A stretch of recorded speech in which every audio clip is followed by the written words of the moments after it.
Reka turebere hamwe amwe mu magambo yavuzwe n'iki cyamamare Dr Isaie. Dr Isaie ubusanzwe yamenyekanye afite imyaka 20 yonyine y'amavuko. Ni umwana wakuze afite inzozi zo guteza imbere uburezi bwa Afurika.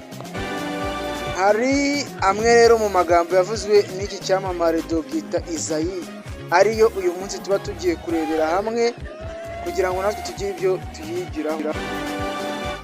Dr Isaie yaravuze ngo kugira ngo umenye agaciro k'umuganga, nabyemeye ubwo 2020 nakoraga impanuka bikarangira mvunitse ukuboko, aho niho nabonye imbaraga z'umuganga.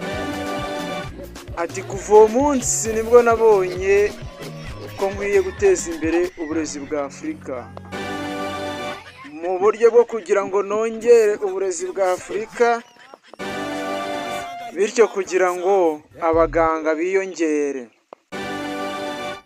Isaie kandi yaravuze ngo turi mu isi, ubutunzi dufite ntabwo bukwiye kudutegeka kuko turapfa tukabisiga ubwa wa muhanzi. Isaie kandi yavuze amagambo akomeye, aravuga ngo umwanzi wa mbere kuri isi cyangwa umugome wa mbere ku isi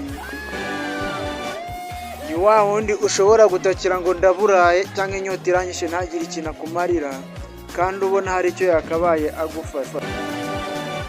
Isaie yaravuze ngo uwo numubona uzamugendere kure kuko niwe mwanzi wawe ukomeye cyane, kuko uwo nguwo yanakwica. Isaie kandi yaravuze ngo ikintu cyose washyizeho imbaraga zawe uramenya n'ikizagutegeka. Ati kuko ku isi tuhaza twambaye ubusa kandi tuzasubirayo tutambaye. Ibyo rero ntibikwiriye guteranya rwose n'abo muhuriye mu isi. Ibyo nabyemeye ubwo sogokuru wa sogokuruza yapfaga agasiga amamodoka ayaparitse ku muharuro ntagire n'imwe agendamo. Amwe mu magambo yavuzwe n'iki cyamamare Dr Isaie, mu nyemerere tuyasoreze kuri aya magambo atatu yavuzwe n'iki cyamamare. Isaie yaravuze ngo nirinze kwigaragura mu nkundo z'iki gihe atari uko mbuze icyo mbaha, ahubwo navumbuye yuko abakobwa b'iki gihe bashaka kuri ibyo batavunikiye, bityo nifatira umwanzuro nanjye wo kwiheza muri izo nkundo zabo.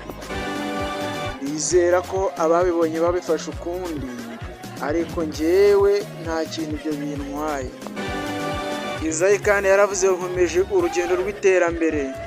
Ati kabona niyo byagenda bite nta kizigera kimpindura ku isezerano nihaye.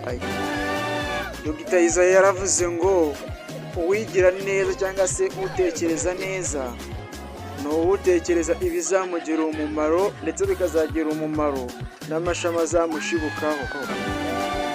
Dr Isaie mwanyemera tukamucumbikisha ahangaha. Iki kiganiro cyagucitse duhure kuri IUCAM TV naho ubutaha.